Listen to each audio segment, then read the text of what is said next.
संतोष देशमुख यांचे बंधू धनंजय देशमुख आणि कन्या वैभवी आज मनोज जरांगे पाटलाची आंतरवाली सराट येथे जाऊन भेट घेणार आहेत, त्यांच्यासोबत चर्चा करणार आहेत आणि आपल्यासोबत आता धनंजय देशमुख आहेत। तर काय सांगाल, आज आपण मनोज जरांगे पाटलांची भेट घेणार आहात, नेमकी काय चर्चा होणार आहे? मी ज्या वेळेस दादांकडे जातो किंवा जे चर्चा करतो या आपल्या ह्याच्यामध्ये त्यावेळेस ज्या गोष्टी चाललेल्या आहेत यावर चर्चा होते।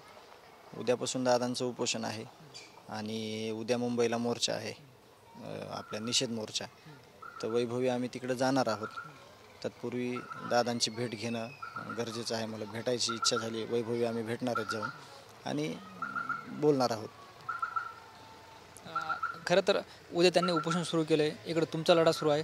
अगदी सुरुवातीपासून मनोज जरांगे पाटील जे आहे ते तुमच्यासोबत होते, कुटुंबियांसोबत होते, मात्र उद्या ते उपोषण सुरू करतात, याबाबत काय बोलणार आहात का? या संदर्भात पण आम्ही दादांना चर्चा करणार आहोत, पण आम्ही दादा काय बोलणार आहेत याकडेच आमचं लक्ष असणार आहे की दादा आम्हाला काय म्हणजे बोलणार आहेत, आम्हाला काय सांगणार आहेत ते त्याच्याकडेच लक्ष आहे।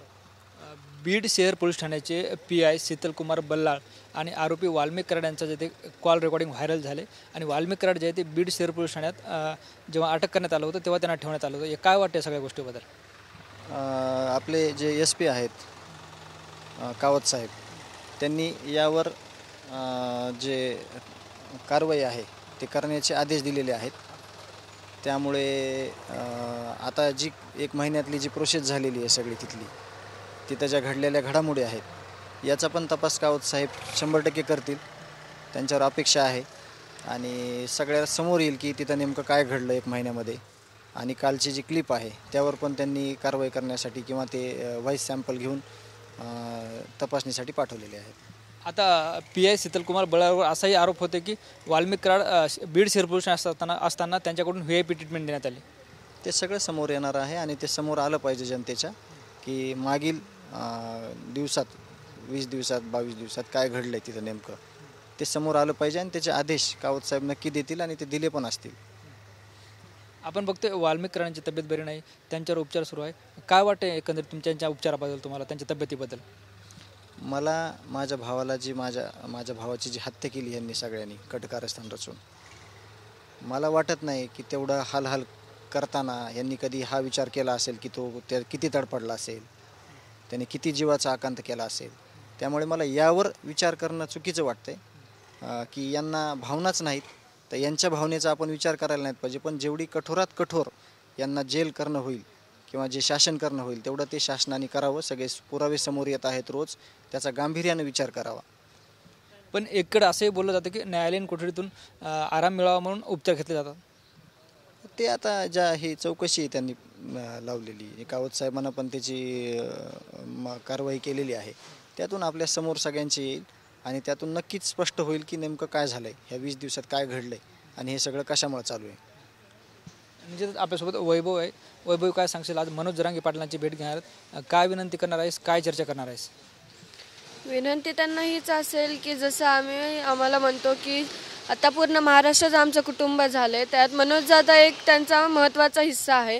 आणि जशी आम्हाला सर्वांची गरज आहे तशी त्यांची पण गरज आहे। आणि आम्हाला त्यांच्याकडे एकच विनंती आहे की आता आमचे वडील तर गेलेत, आम्हाला तुम्हा सर्वांची गरज आहे। फक्त त्यांना एकच विनंती करते की जे त्यांचं उपोषण आहे त्यांनी ते थोडं पुढे ढकलावं किंवा त्याच्यामध्ये त्यांना आता आम्ही तर त्यांच्याशी आता चर्चा करायला जातो आहे, पण जे ते उत्तर देतील आम्ही त्याच्या पुढे नाहीच जाणार, ते जसं म्हणतील तसं आम्ही करू। म्हणजे मनोज जरांगे पाटील जर उद्या उपोषणाला बसले तर या लढ्याकडे दुर्लक्ष होईल अशी शंका तुझ्या मनात येते का?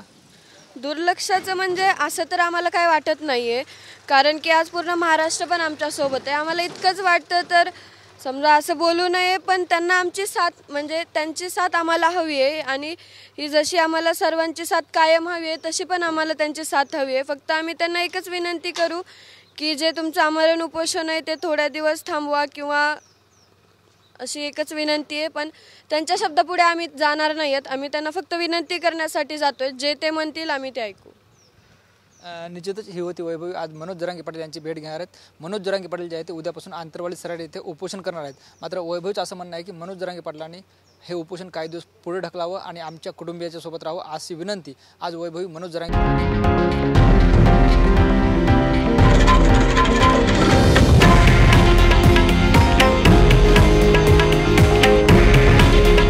हे आहे देशातील नंबर 1 न्यूज नेटवर्क आणि आपण पाहत आहात TV9 मराठी.